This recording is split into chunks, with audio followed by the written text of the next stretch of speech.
Kesehatan mental dalam kalangan belia merupakan isu yang menjadi perhatian pada masa kini. Perkembangan teknologi, perubahan gaya hidup dalam berbagai cabaran yang dihadapi menyebabkan semakin ramai belia mengalami masalah seperti stres, kebimbangan, dan juga kemurungan. Keadaan ini bukan sahaja menjejaskan emosi seseorang, malah turut memberi kesan dan memberi impak kepada prestasi akademik, hubungan sosial, dan kualitas hidup para belia. Baiklah, seterusnya kita akan menganalisis isu yang menyebabkan tekanan mental dalam kalangan pelajar. Salah satu isu yang tidak wajar lagi, yang tidak lain, yang tidak bukan lagi adalah isu tekanan daripada akademik, di mana pelajar mempunyai beban tugasan yang sangat tinggi, di mana mereka mempunyai beban tugasan yang tidak cukup rehat, dan seterusnya mereka mempunyai persaingan yang secara tidak sehat untuk menjadi seorang pelajar yang cermat. Sehingga pada isu tekanan akademik, kita juga ada isu dari pengaruh media sosial. Tidak lain dan tidak bukan lagi, pengaruh media sosial sangatlah kritis pada zaman sekarang, kerana pada zaman sekarang kita tidak lari daripada salah satu cabarannya adalah cabaran dari dunia teknologi, di mana pelajar pada zaman sekarang kerap menghabiskan masa dengan menggunakan dengan dunia maya, di mana mereka menghabiskan masa melalui telefon pintar.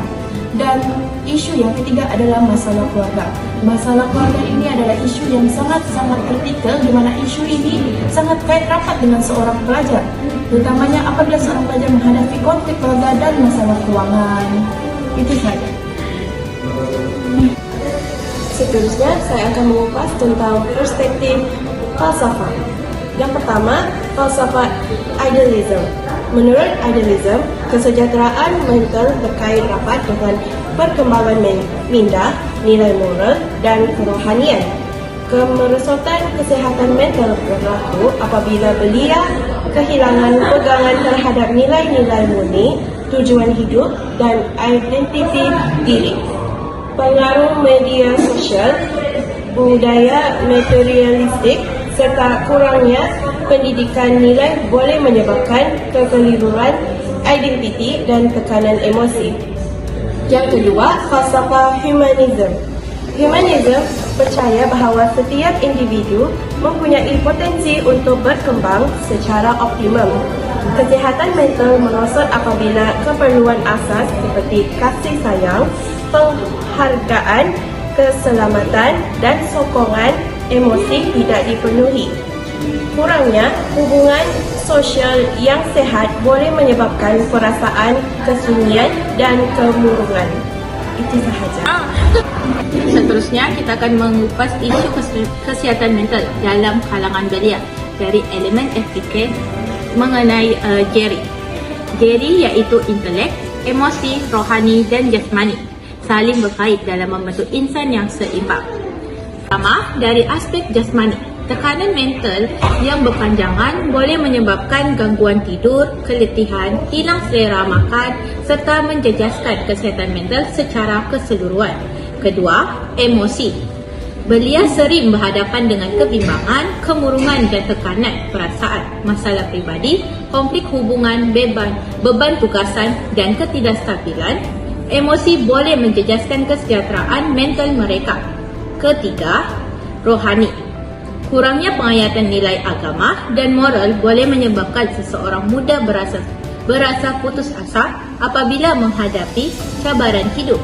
Kekuatan rohani penting untuk membina ketenangan, kesabaran dan harapan. Terakhir, dari aspek intelek, ramai belia berasa tertekan untuk mencapai kejayaan akademik dan kerjaya. Tekanan yang berlebihan boleh menyebabkan hilang fokus, sukar membuat keputusan dan menjejaskan prestasi pembelajaran.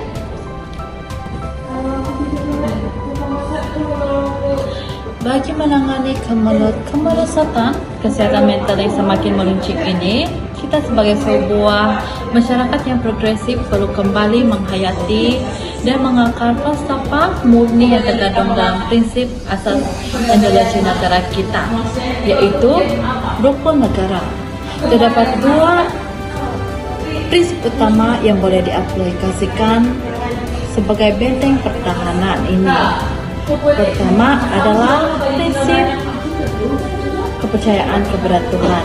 Aspek spiritual merupakan tunjang utama kepada kestabilan emosi manusia, kepercayaan dan pegangan agama yang pasti, serta kukuh mampu bertindak sebagai perisai rohani dan acuan moral yang paling efektif.